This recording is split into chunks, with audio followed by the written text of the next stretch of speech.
एवढं मोठं कॉलेज बघून मी थोडा भांबावलोच. ते सर्व कॉलेजचं वातावरण बघून मनामध्ये संमिश्र भावना तयार झाल्या. एक्साइटमेंट अँड नर्वसनेस दोन्ही सोबतच. काहीच समजत नव्हतं. कुठे जावं, कुणाला विचारावं, कारण प्रत्येकजण आपापल्या धुंदीत होतं.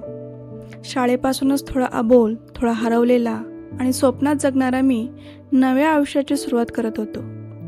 त्यामुळे वाटलं, या वातावरणात, या झगमगाटात हरवून तर जाणार नाही ना. पहिल्याच दिवशी कॉलेजच्या लॉबीमध्ये गर्दीत हरवलेला होतो. कुठल्या वर्गात जायचं, कुणाला विचारायचं हेच कळत नव्हतं. तेवढ्यात एक मंद पण विश्वासार्ह आवाजाने हाक मारली, एक्सक्यूज मी, तुम्ही फर्स्ट इयर ना? मी मागे वळून पाहिलं तर ती होती. सरळ केस, काळे डोळे आणि चेहऱ्यावर एक वेगळंच तेज. हातात एक पुस्तक, खांद्यावर बॅग आणि चेहऱ्यावर ओळखीचा गोंधळ.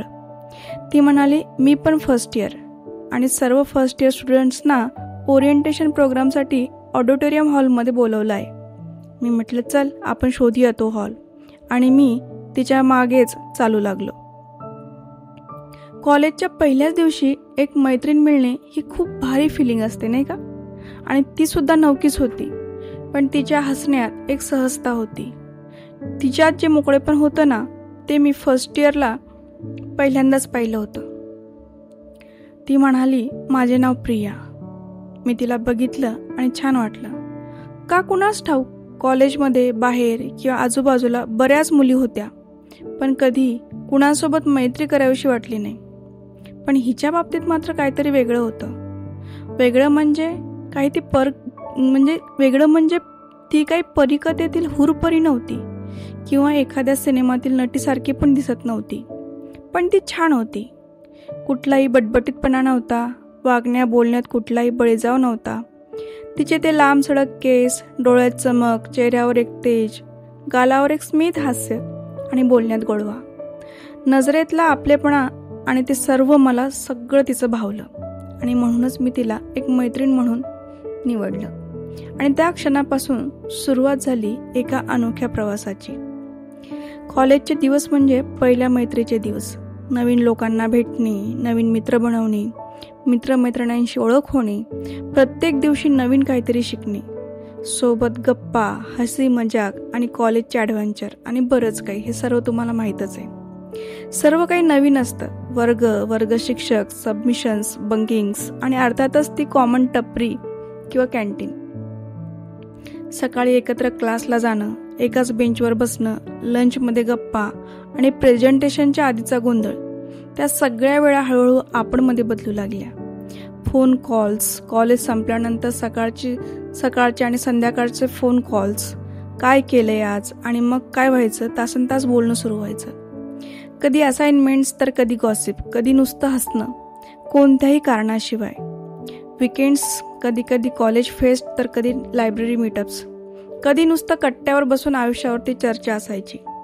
आमची मैत्री ठरवून झाली नव्हती, ती सहज झाली होती.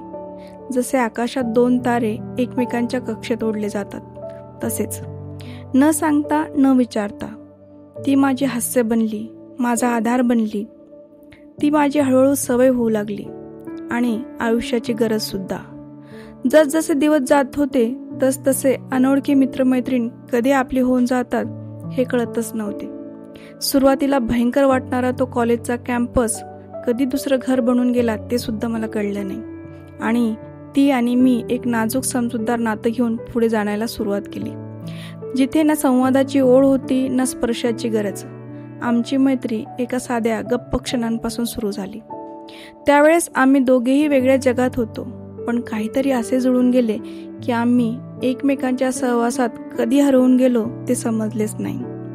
तिचं माझं असं मिळून कधी आपण झाले ते सुद्धा कळालेच नाही.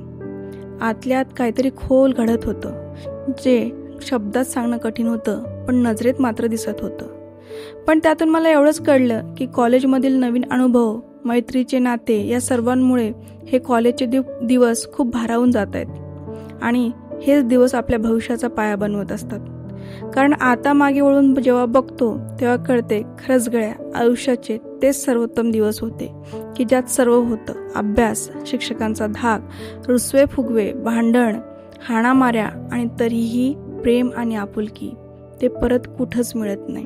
म्हणून तर म्हणतात ना, हर एक चीज बदलती हुई अच्छी लगती है, मगर ओ दोस्त